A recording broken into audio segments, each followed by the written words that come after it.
বাসি ভাতকে সস্তা সুপারফুড বলা হয় কেন? কারণ বাসি ভাতে এমন কিছু উপকারী উপাদান ও প্রোবায়োটিক গুণ থাকে যা আমাদের শরীরে হজম শক্তি বাড়ায়, পেট পরিষ্কার রাখে, কোষ্ঠকাঠিন্য দূর করে, শরীর ঠান্ডা রাখে, এটি গরমে উপকারী, ত্বক উজ্জ্বল করে, এটি ব্রণ কমায়, রোগ প্রতিরোধ ক্ষমতা বাড়ায়, শক্তি যোগায় ও ক্লান্তি দূর করে, রক্তচাপ নিয়ন্ত্রণে এটি সাহায্য করে, শরীর ডিহাইড্রেশন প্রতিরোধ গড়ে তোলে। বাসি ভাতে কি উপাদান রয়েছে?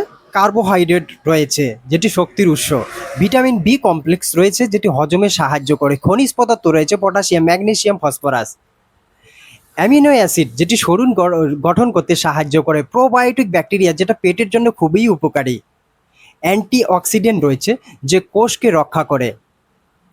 তো এটি কীভাবে খাবেন? রাতে ভাত রান্না করে ঠান্ডা করে রেখে দিন, সকালবেলা এতে পরিমাণ মতো আপনি পানি, লবণ ও দই মিশিয়ে বা কাঁচা পেঁয়াজ, কাঁচা লঙ্কা দিয়ে আপনি ভালো করে খেতে পারেন।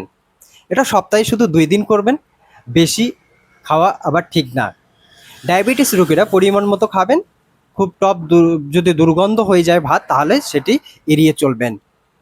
তো এই আজকে বাসি ভাত নিয়ে আলোচনা করলাম। বাসি ভাত ফেলবেন না, সপ্তাহে অন্ততপক্ষে 2 দিন এটি খান এবং উপকৃত হন।